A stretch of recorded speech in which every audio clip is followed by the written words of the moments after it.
নমস্কার, শীতের এক সকালে সবাইকে সুপ্রভাত জানাই।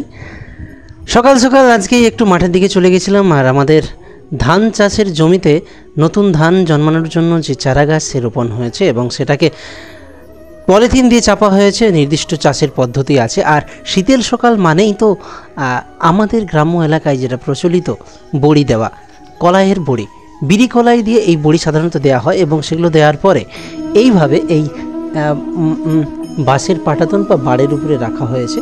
দেখতে খুবই সুন্দর লাগছিল, আপনাদেরকে সেটাই তুলে ধরলাম। খোলা মাঠ, তার চারপাশে ধান জমি, আর এরকম বড়ি, আর শীতের একটা সকাল অপূর্ব কাটছিল আমার দিনটা। আর এই যে কীভাবে বড়ি বানানো হয় সেটাই আবার আপনাদের দেখাবো।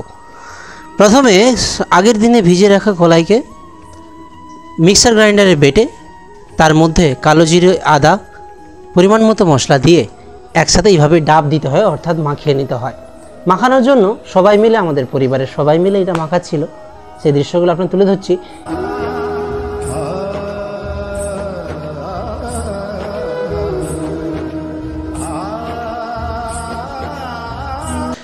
এই ভালো করে মাখানোর পর এই সম্পূর্ণটাকে একটি কাপড়ের মধ্যে রাখা চোঙের ভেতরে দিয়ে দেব।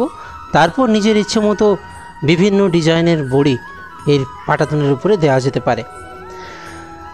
এই বড়িগুলো এভাবেই দেওয়া হয় গ্রাম্য এলাকায়, সেটাই আপনাদের সামনে তুলে ধরলাম। গয়না বড়ি, বাতাসা আকারের বড়ি, ছোটো ছোটো বিন্দু আকারের বড়ি, বিভিন্ন আপনারা দিতে পারেন। আর এই দেওয়ার সামান্য তথ্যযুক্ত ভিডিও আপনাদের সামনে তুলে ধরলাম, আশা করি আপনাদের ভালো লেগেছে।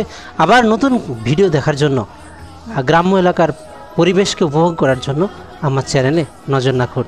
ধন্যবাদ।